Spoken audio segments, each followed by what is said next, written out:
In the 2022 NFL draft, two quarterbacks were taken on opposite ends of the spectrum, and one season later, their teams would face each other, one coming off of a perfect offseason, and the other was Brock Purdy.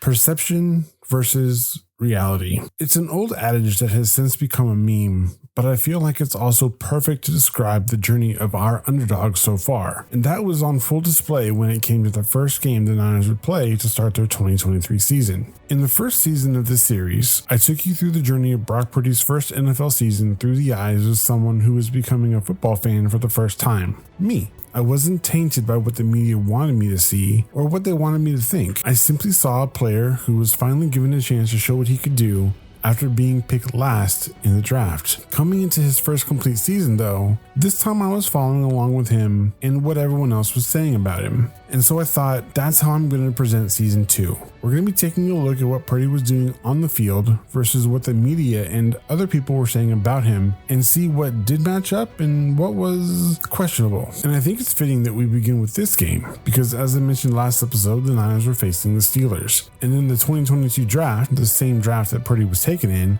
the Steelers were in need of a quarterback. And so with their first pick, they took a quarterback by the name of Kenny Pickett. And here's where we have our first instance of a first-round quarterback versus the last pick in the draft, and the perception of both of them. So let's start with this one. Obviously, Kenny Pickett is better than Brock Purdy. I mean, he was the last pick for a reason, right?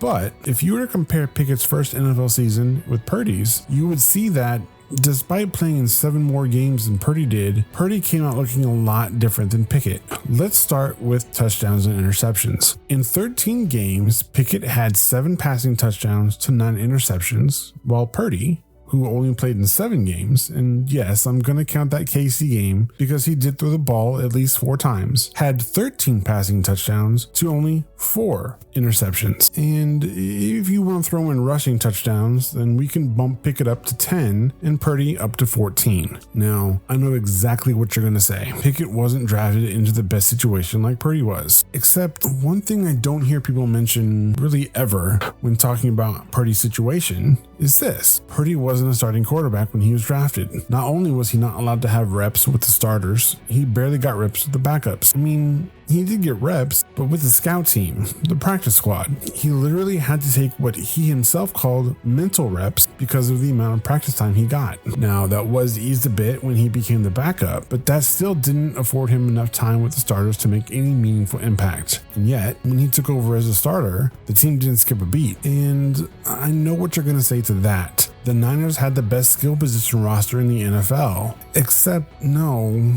they really didn't. If you were to look at the receiving stats for 2022, do you know what number you would see next to the first receiver for the 49ers based solely on yards? 22.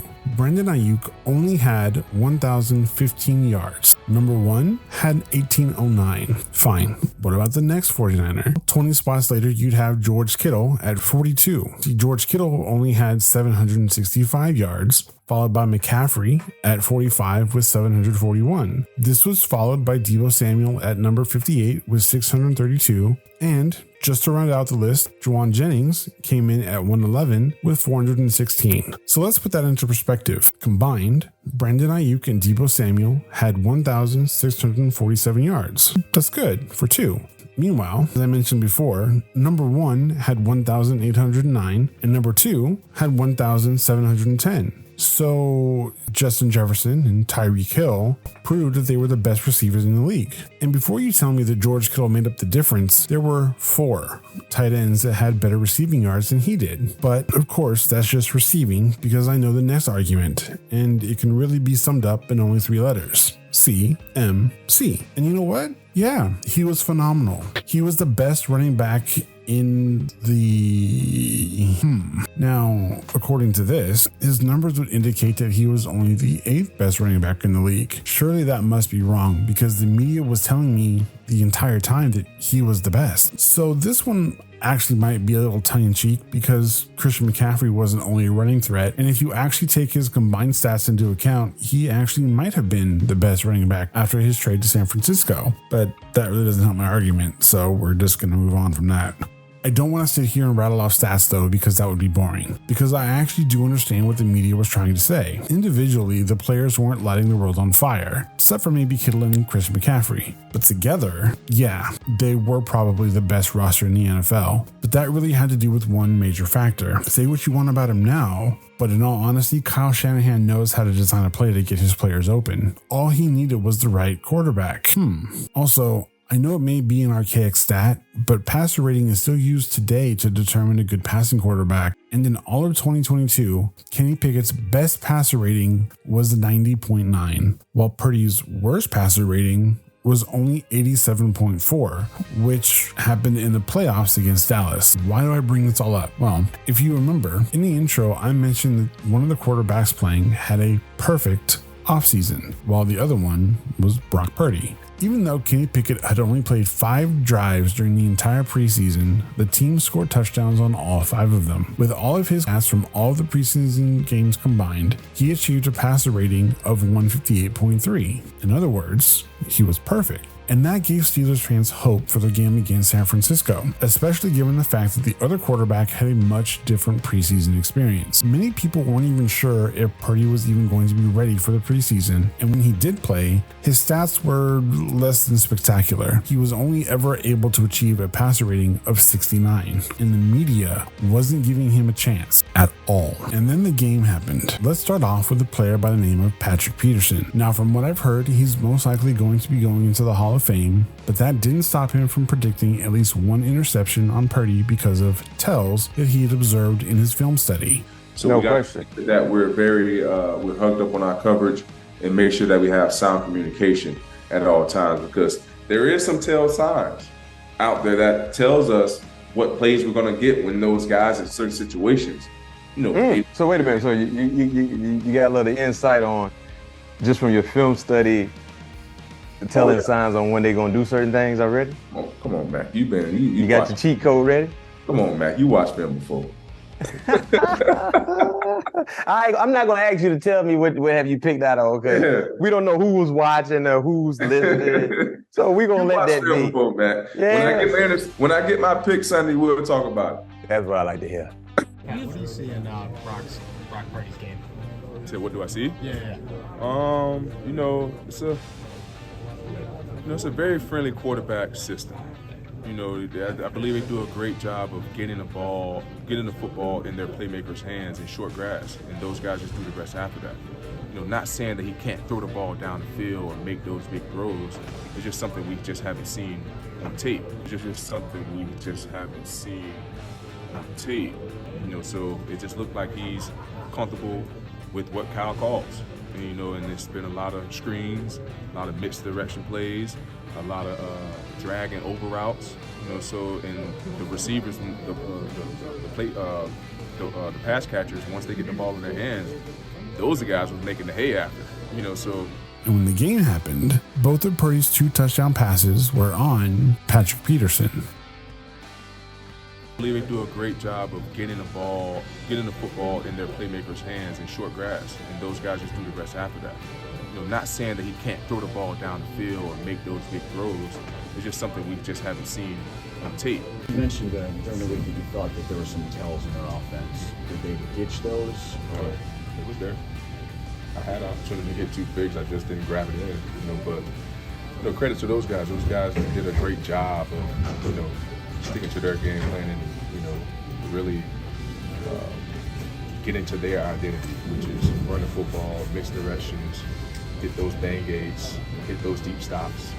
That's just what he do. We just wasn't in good enough position to make those plays. And after the game, he tried to play dumb, but we all know that he knew exactly what he was doing. So. Were you aware at that moment that it was Patrick Peterson who was in coverage on the touchdown? Honestly, at first, no. I wasn't thinking about any of that. BA was open. He did a great job on the route and got him the ball, scored a touchdown. And then the second touchdown on the right side, the deep ball. Was that on Patrick Peterson? Yeah, and that one, I was like, all right, that felt good. But it was good, man. He's a competitor. I have nothing but respect for Patrick Peterson and everything that he does. So. After all was said and done, Purdy finished with a respectable stat line, but that really wasn't what was important about this game. And it's the reason why I'm coming into this season differently, because it was the media response to this game that I found fascinating. I would have thought when Jimmy G went down and we got the final pick of the draft to step in, that everyone would agree, oh, this is like, it's amazing that we're actually getting this in real life, not just in a thought exercise, but a real life test, an experiment of with Christian McCaffrey, with Deebo Samuel, with Brandon Ayuk, with George Kittle, with all pros everywhere, with Trent Williams. Can you drop anybody in and that offense work? And when Mr. Irrelevant comes in and goes undefeated, they'd be like, well, God dog it, I guess you can. Instead, everyone is like, you know what? This kid's amazing. I don't believe it. And we have now. I know Nick couched it with George Kittle, with Deebo. Yes, with so all these couldn't bring up, or he thought I couldn't bring up. I don't want you to Nick bring up Mullins, stuff from 7 years ago. Beckford, yes, I'm talking about the these guys players, that had them 1 and 10 before players, Jimmy G we're not got talking there. about that. We're talking about this team with these players. The bottom line, Nick, is he did beat out Trey Lance. Okay, that's fine. He did beat out, Sam Darnold. Okay, so did Baker. So what I'm saying is Brock Purdy is legit. Okay. For him to get those, we've only seen him for what? That's my 10 point. games? Right. So no, we know he he's has not good. silenced me. We'll see if he's. Oh, we know he's good. I don't know that yet.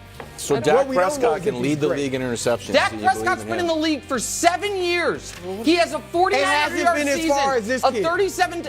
Okay. Seriously. Yes. He's gotten a team to. Dak. It's not like Dak's been playing with scrubs. Okay, that's fine. That's fine. It's just Jimmy G 2.0. Has he it's been the playing with Niners scrubs? with Shanahan and these weapons do great. We all see the quarterback's limited, and then we're like, they win. It's the quarterback. Which brings me to the next change that I plan on making this season. While this series mainly follows Brock Purdy and his journey through the NFL, one of the media's main narratives has to do with the team around him. And while Deebo, Ayuk, Kittle, and Juszczyk are important to Purdy's story, there was another name that was starting to emerge as the 49ers' true star. And isn't it interesting that the man that Purdy helped when he was first traded to the team would also be the man the media used to discredit him the most? And that's going to do it for this video. If you like this content, drop a like and leave a comment. To stay up to date, click that subscribe button and turn on the notification bell. Thanks for watching, and I'll see ya in the next one.